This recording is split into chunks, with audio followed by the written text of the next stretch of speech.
So again, welcome to NX for Manufacturing Tech Tips. Today's tech tip is on how to create an NX CAM custom operation template. Demonstration will last approximately 20 minutes, and then we'll stay on the line and open up a chat window for Q&A. With that, I'll turn the session over to Mark Reif. Welcome, Mark. Let's get started. Good morning, Derek. Glad to be back again this week. As Derek said, this is the second tech tip we're doing on customization. I actually expect there to be several more next year. We know that we want to cover setups, we want to cover the file new dialog, toolbars, journals, lots of areas here we want to touch on. So this is just really the beginning, I think, of a series. I think the best way to learn the customization is to do it in small bites, and that's really what the tech tips is all about. Last week we got our environment created, and we ended with creating a custom operation template just to demonstrate that the environment was working. So that's what we're going to pick up on this week, and we're going to create a different kind of template. Instead of a single operation, we're going to do a geometry group that will contain several operations, tools, and all that. A little bit of review, especially I know those of you that are experienced customers understand this, but we have prospects and new people in the room. I want to make sure we're clear on the terminology before we get too far into it. When I talk about an object in CAM, that's one of 5 things. We have operations, and then we have 4 kinds of groups: tools, geometry, methods, and programs. And when we create new objects, we always do it from a template. So, and then these templates have parameters, they have dialogues, they have the tooltip, and anything can be made into a template for reuse. So today what we're going to focus on is this group of objects, being able to make a single template for a whole group of things together that can be reused as a package. Another way to take a look at these groups in the operation, we need to remember that in NX, every operation really has 4 parent groups. You'll hear this called parents. You'll see the location, and these are represented by the 4 different views in the operation navigator. So every operation has to have a program and a tool and a geometry group and a method. And of course, these are the things that it inherits from each of these, so that when you hit generate a tool path, we get the right results. So we're getting, the tool from one place and the stock from someplace else.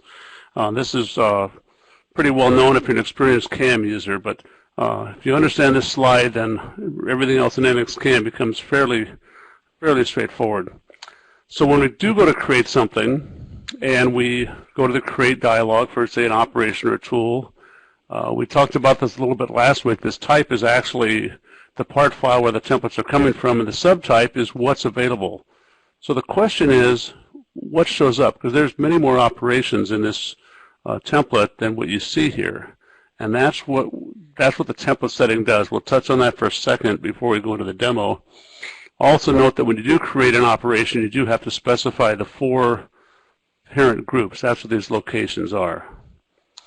So when we have a template and we have an object in it, we have what we call template settings, and there's 2. And the first one is object can be used as a template. This means that if somebody uses this part as a template, this object is going to show up in the create dialog. That's what determines whether this shows up as an icon when I go to create operation or create tool or create geometry or not. That's what the first one does. So that's pretty easy. The second one is a little trickier. What the second one does is it says create if parent is created, and we used to call this load with parent.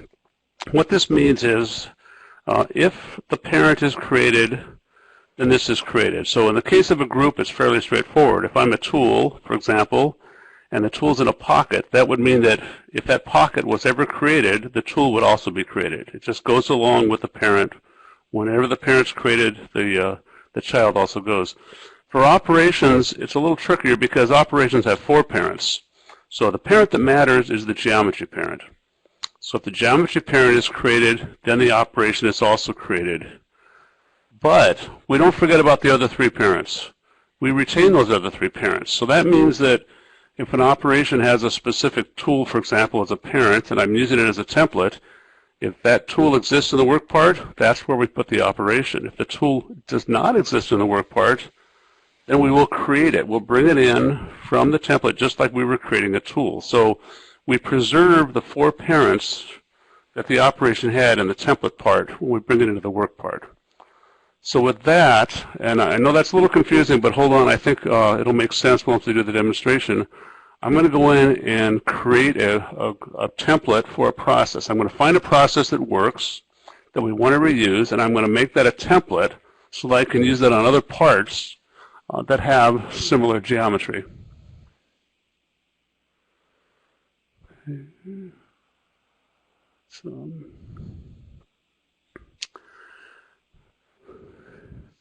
So what we have here is this is the environment that we created last week. If you remember, we have our special shortcut that uses our environment and our resource area for our templates and our user tools where we put the bitmap files. So what I'm going to do is fire up my custom version of NX 8.5. This is the one we left off with last week. And I'm going to open up a part that has a successful process in it. So this is a representative part of a kind of pocket that we cut in my shop, and it's a little bit special. If we take a look at it, we start off with a cavity mill operation to rough it out. Then we do a little relief cut. You can see this cut actually goes below the floor around the wall, where I'm relieving the floor against the wall. Then we come in with an inward follow perfect cut to finish off this pad we've left in the center. We don't want any sharp moves on that because we're trying to hold a real flat floor. And the last thing we do is we go up and we chamfer this top edge. We take a look at that and verify. You get a better idea of what this looks like. So it really doesn't matter what this process is. Just the important thing is that I have this process. I know it works. My programmers like it. The guys at the shop like it. We know what tools to use. We know the speeds it feeds. Everything is set. So I want to be able to reuse this process for other pockets that have a similar function.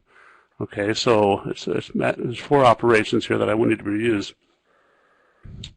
Also in this part, if we look at the other views, you'll see that in the machine tool view, you'll see that I've got pockets 10, 11, 13, and 14 contain tools that I'm using for my operations. I've got another pocket here with a tool I'm not using.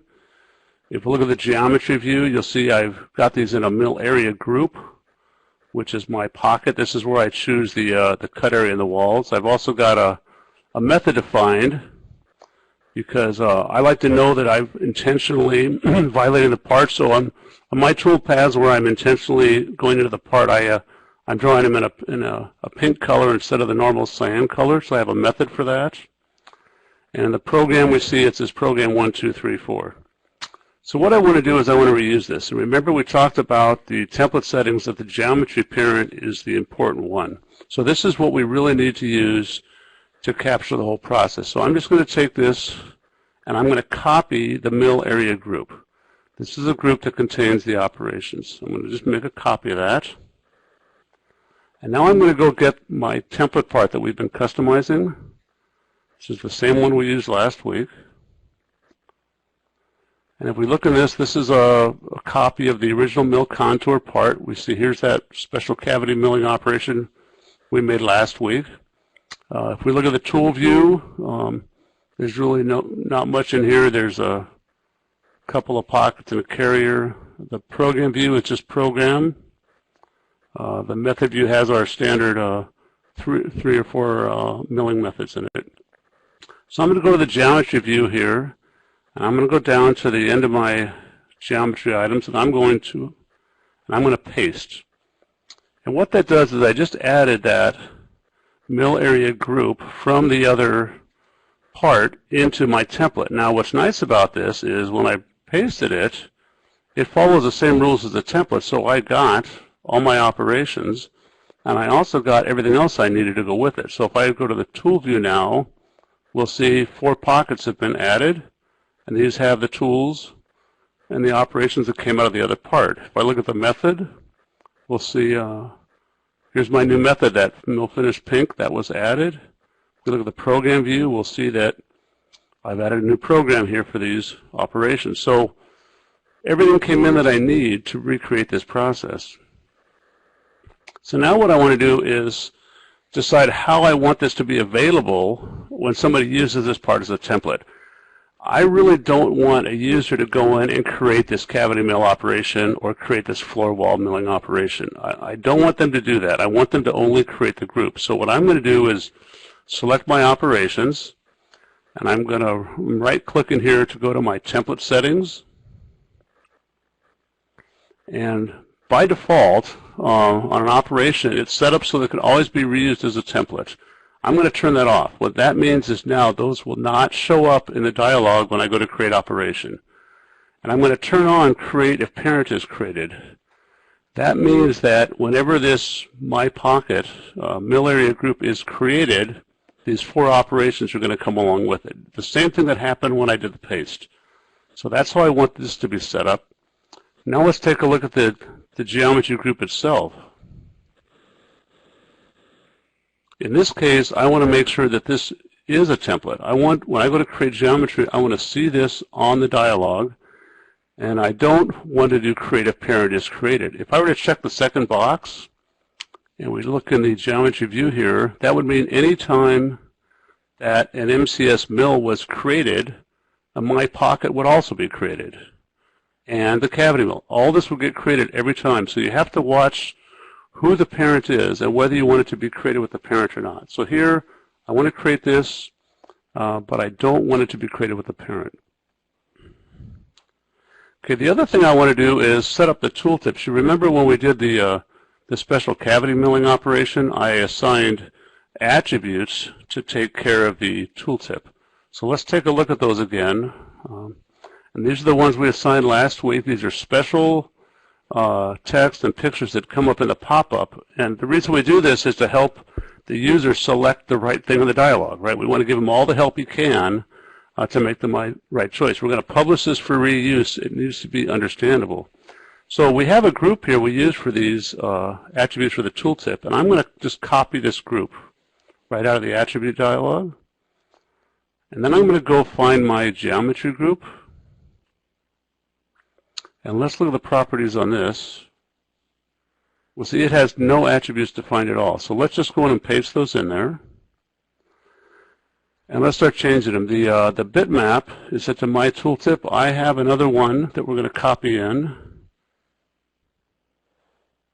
And it's called my pocket tooltip instead. So I'm going to just change the name. This is the bitmap that's going to be shown in the pop-up tooltip. Okay. We probably want to change the name of this also. Just call this my pocket, and let's give us a little hint for the user on what this is really for. This is a process for a pocket, let's say, with relief around the floor, right? For example, and this could be whatever helps your users make the right choice. In our second paragraph, we usually try to tell the user what has to be selected. So I'm going to say that, select the floor as cut area and select the walls. These would be my instructions for the user on what he has to select. And my last one here is what do we recommend this for? I would say interlock pockets, for example, would be a good place to use this.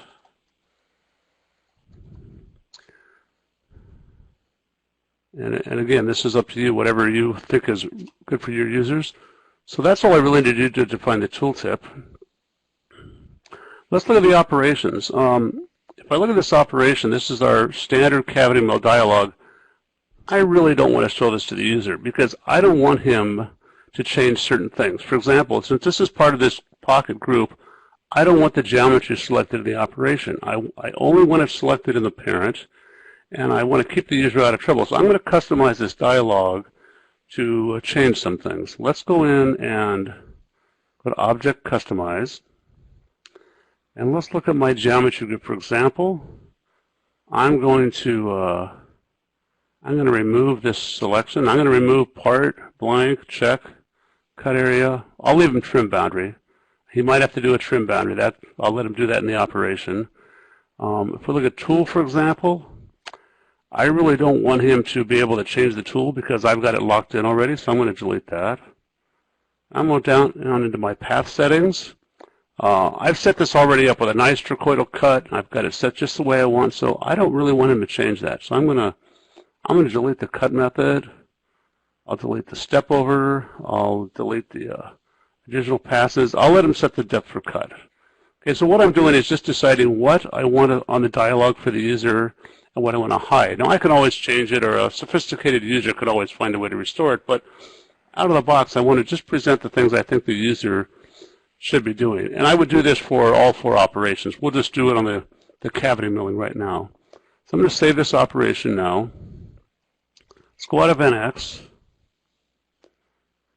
And you may remember that I added a picture for the tooltip. We need to go look where my bitmaps are stored. If you may remember, that's under User Tools, Bitmaps, and these are the bitmaps we added last week.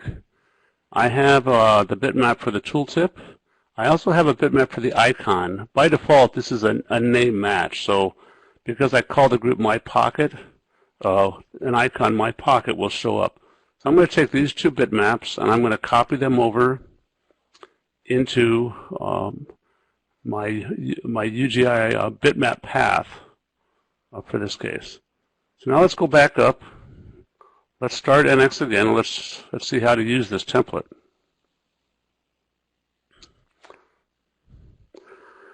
So what I'm going to do is open up a part that has similar pockets in it. This is a part, it's brand new. It's my job to program it, and I know that I've got a process for these pockets and I'm going to reuse. So let's go and create a new setup for this. I'm going to go to File, New, just my general setup. And if we look in the Operation Navigator, we see we have this program, 1, 2, 3, 4. That's nice. We also have 30 pockets defined. And I'm going to show you this because some things are going to be created and some things are not. On the geometry view, all we really have is the workpiece. And in the method view, we just have 3 mil methods is all. So let's go to the geometry view, and let's select our part in blank. So I'm going to choose the entire thing as my part. I'll use a bounding box for my blank. And that's it. So at this point, let's try my new template. I'm going to go to Create Geometry, because remember the geometry is the one that matters for operations. And I'm going to change from mill planar to mill contour. And you can see on the second line, this is the group we added, the My Pocket. This is a mill area group, but it has a different icon because I said so. It has a different tooltip. And this is the text we entered in the attributes. So this way my user can hopefully pick out the right one. Says, okay, that's the kind of pocket I have to do. Even though it's modeled, as you see with sharp corners, this is the machining process we want for this. So I'm going to go ahead and use this. And I'm going to put this under my workpiece because that's where the part and blank are defined. This is okay. I remember those instructions that I had to pick the floor and the wall, so let's go to cut area. And I'm going to pick my floors here. And let's go to walls. And I'm going to use tangent faces. And I'll pick all my walls. That looks pretty good. And now let's just generate. And we'll see what happens. Okay, there's the roughing passes. That's the trochoidal cavity milling that I had set up. There's the pass that relieves the floor. You can see it going underneath. There's our pass to finish the pads in the middle of each floor. There's our chamfer cut.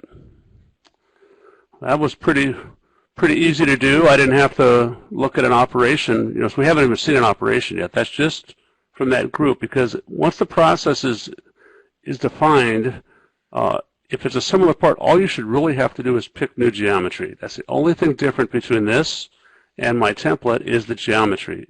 Everything else is exactly the same. Let's take a look at this. Let's verify this. Just See what it looks like. This will take a second to do. We'll see there's the cavity mill to rough that out. And again, whatever you find works for your shop, this is the idea. We don't want to use it to have to go in here and create cavity mill, change the step over, change the cut pattern, change the depth of cut, select the tool, if we know what works. So my assumption is that in your shop, somebody knows what works, right? We can't dictate a process for you, but if you have a process that works, what I can help you do is reuse it so that everybody uses the same process over and over. It's better for your programmers because it's easier. Once they agree, it's easier. And I think it's much better on the shop floor because the operators get consistent programs. They're not, I mean, I've worked in shops where they had to look at who programmed it so they would know what to expect. And it shouldn't be that way. If your company has a process for this that works, then we want everybody to use it. So we can see here we got exactly the same cuts we did on our template, but it's applied to these three different shaped pockets. One thing to look at is what do we actually get when we did that? We got the operations here. If we look at the methods, we see that this this pink method was added. That wasn't there before. In the tool view, we see that the tools were dropped into these 4 pockets. So no new pockets were created because they already existed. Remember I said we retained the parent, so that's why they got put into these pockets, whereas in the method, it was a new method, so it got created. If we look at the program view, we see that we already had that program 1, 2, 3, 4, so they got dropped right in there. If I take a look at that cavity mill operation, so my Joe user, he does this, he says, hey, that's really nice, I need to change my my cut area though. So he goes into cavity milling, and the first thing we find is cut area is not there.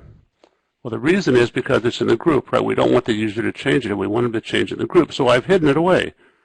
He thinks he's a wise guy. He wants to change the tool. I can't do that either, right? I can change my registers, but I can't really pick a different tool from this dialog. Of course, there's other ways to do it, but again, we're trying to present the most likely scenario to the user first. And again, you notice cut pattern is different. He can't change it from trachoidal, let's say, to zigzag, because I've taken that off the dialog. So these are some of the things that you can do when you're doing the customization to preserve a process. And just to review, we use the geometry group to capture a series of operations. And when we use that as a template, we brought in the group, the operations, and all the tools and methods and programs that those operations required to generate good toolpaths. So that concludes this part of the demonstration. With that, I think I would open it up for questions. And I think I know one we're going to have immediately is how do we do the chamfer operation? I've already had some people ask that, so I thought I would show that real quickly. This is a solid profile 3D operation. If you look at this operation, this is where you find it. It's really designed for something like a punch or a trim die to machine the vertical land that we have and follow the profile up and down. But it doesn't have to be contoured. It can be straight. So in this case, I have it for the walls. I told it to follow the wall top. You can follow the wall top or the bottom. I said follow the top. And I said part stock -3. So that meant go 3 millimeters into the part. For the Z depth offset, I said 3. That means go 3 below the top of the wall. So in effect, we're taking a chamfer cutter, and from wherever it would, let's just go here. So from wherever it would normally be, we're dropping it down 3 and over 3 to create the chamfer of the part. So pretty easy way to chamfer things, and it'll follow wherever the top edge of the wall is. That's what it's going to follow. Another question I think is how does this differ from feature-based machining? I think the main difference is that in this method, you are determining what the process is. You are selecting the tools, you're selecting all the machining parameters, your depth of cut, the feeds, the speeds. You're doing everything. What this allows you to do is just take a known process and reapply it to something where the only real difference is geometry. In feature-based machining, the system is selecting the process, The system is selecting which operations. It's selecting the tools for the library.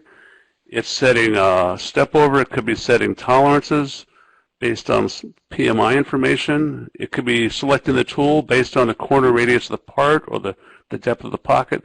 So in feature-based, the system is really selecting the process based on the shape of the part. Of course, that requires rules. You know, we have out-of-the-box rules, but more than likely, you'll have to do some work to customize those rules. So if you want the system to do that, if you do lots of different kinds of features that have lots of different kinds of processes, then feature-based is probably a really good investment.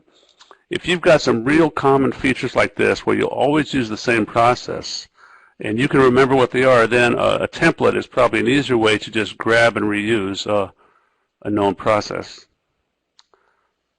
So with that, Derek, I think I turn this back over to you. Yes, thanks, Mark. And, that was fantastic. Okay.